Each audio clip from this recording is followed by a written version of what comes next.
কি সুন্দর তাই না? আজকে আমি বাজারে গিয়েছিলাম, গিয়ে কুমড়ো ফুলটা পেয়েছি। তো এটা দেখেই আমার মনে হলো এটা দিয়ে তো আমি সুন্দর একটা রেসিপি তৈরি করতে পারি।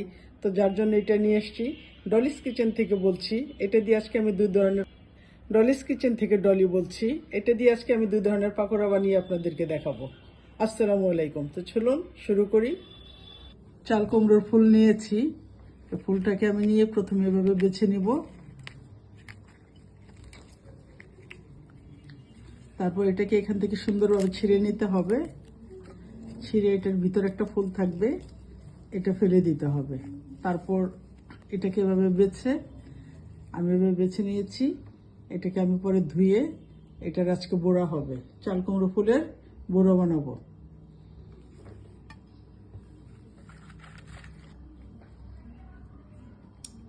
এখন আমি ফুলগুলোকে এভাবে পানিতে নিয়ে একটু ভিজিয়ে নিব। ভিজিয়ে নেওয়া মানে এটাকে ধুয়ে নেব এভাবে পরিষ্কার করে আলতো হাতে ধুয়ে নিব, যেন ফুলগুলো ছিঁড়ে না যায়। এগুলো ধুয়ে সুন্দর করে পানি ঝরিয়ে উঠে নেব। আমি এক এক করে সবগুলো ফুল ধুয়ে নিয়েছি, ধুয়ে আমি উঠিয়ে নিয়েছি।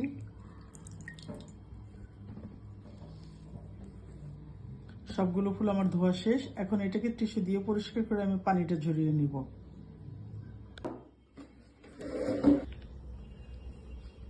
আমি কিছু মশারি ডাল নিয়েছি, সাথে আমি দিয়ে দিচ্ছি পেঁয়াজ কুচি, পরিমাণ মতো পেঁয়াজ কুচি, কাঁচামরিচ, কিছু পেঁয়াজ কলি,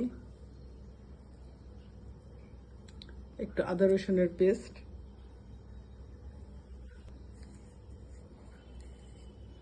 একটু লবণ দিয়ে দিচ্ছি স্বাদ মতো, সেই সাথে দিয়ে দিচ্ছি ধনিয়া পাতার কুচি। এখন আমি এটাকে ব্লেন্ড করে নেব। আমি এইভাবে ব্লেন্ড করে নিয়েছি। এটা এভাবে করলেই ভালো হয়। তো আমারটা একটু বেশি হয়ে গেছে, আর একটু আস্তে আস্তে থাকলে মনে হয় ভালো হতো। এটাকে নিয়ে এখন পরবর্তী কাজে চলে যাচ্ছি আমি। এটা আমি ঢেলে নিচ্ছি কাজের সুবিধার জন্যে। এখন এখানে আমি দিয়ে দিচ্ছি কিছু কালি জিরা, দিয়ে দিচ্ছি পেঁয়াজ পাতা, ধনিয়া পাতা, পেঁয়াজ কলি আর ধনিয়া পাতা গুঁড়ো, কালারটা সুন্দর হওয়ার জন্য, চাউলের গুঁড়ো,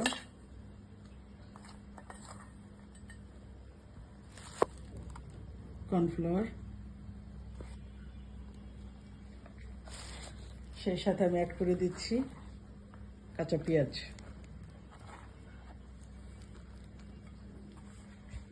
এখন এটাকে আমি ভালোভাবে মেখে নিব।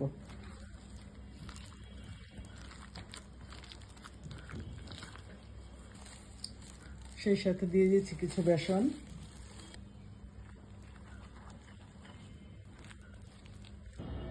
কুমড়ো ফুলটাকে নিয়ে নিয়েছি আমি। এটার ভিতরে আমি এটা দিয়ে ডালের বড়াটা দিয়ে আমি এভাবে পেঁচিয়ে নেব।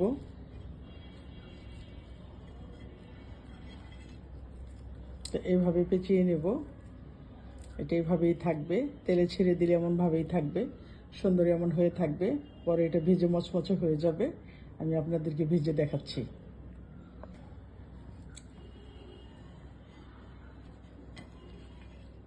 আমি দুটো ফুল এইভাবে দিয়ে দিচ্ছি, দিয়ে এভাবে ভাঁজ করে নিচ্ছি। আমি এখন এটাকে তেলে ছেড়ে দিব। আমি ফ্রাই প্যান বসিয়ে তেল দিয়ে ফ্রাই প্যানটাকে গরম করে নিয়েছি।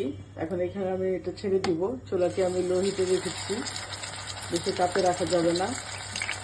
এটাকে আমি আস্তে আস্তে দিয়ে ভেজে নেব।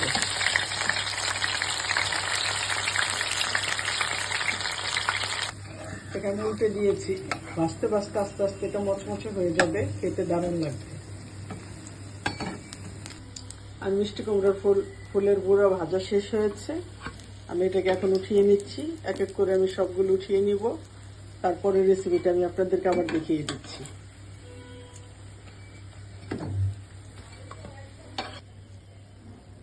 আসুন পরে রেসিপিতে চলে যাই। আমি এখানে ডাল ব্লেন্ড করে নিয়েছিলাম, সেটার সাথে দিয়ে দিচ্ছি চাউলের গুঁড়ো,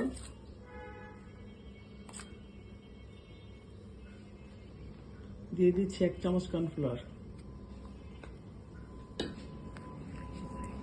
দিয়ে এটাকে আমি মিশিয়ে নেব।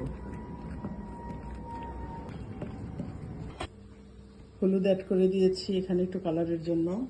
হলুদটা দেওয়ার পর কালারটা খুব সুন্দর আসে, যার জন্য আমি একটু হলুদ অ্যাড করে দিয়েছি। পরের রেসিপি শুরু করছি। প্রতিটা ফুলকে আমি এভাবে ভিজিয়ে নেব, চুবিয়ে নেব সবগুলোর ভিতরে। এই তো, তারপরে আমি এবার তেলে ছেড়ে ছেড়ে দিব।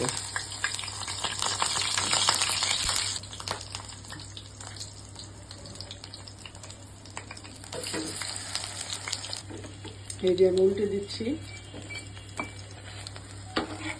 সবগুলো আমার ওই পিঠ হয়ে গেছে। এই পিঠে আমি এখন উল্টে দিচ্ছি, উল্টে দিয়ে কিছুক্ষণ অপেক্ষা করবো এই পিঠটা যেন ভাজা হয়ে যায়।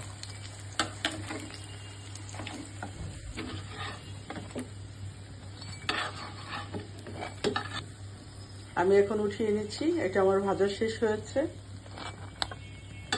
1-এর ভিতর 2 বলেছিলাম, সেই 1-এর ভিতর 2 হচ্ছে আমার কমপ্লিট হয়েছে। দেখুন কালারটা কি সুন্দর আসছে এবং ভাজাটাও খুব সুন্দর হয়েছে। আমি দেখাচ্ছি আপনাদের কত সুন্দর মোচমোচে হয়েছে। কি দিয়ে ভাজা শেষ। এগুলো আপনারা চাইলে বিকালে চায়ের নাস্তার সাথেও খেতে পারেন। দেখুন কত মোচমোচে হয়েছে, দারুণ হয়েছে খেতে। আমি দুটোই আপনাকে ভেঙে ভেঙে দেখাচ্ছি। আপনি চায়ের সাথে খেতে অতুলনীয়। আপনারা চায়ের সাথে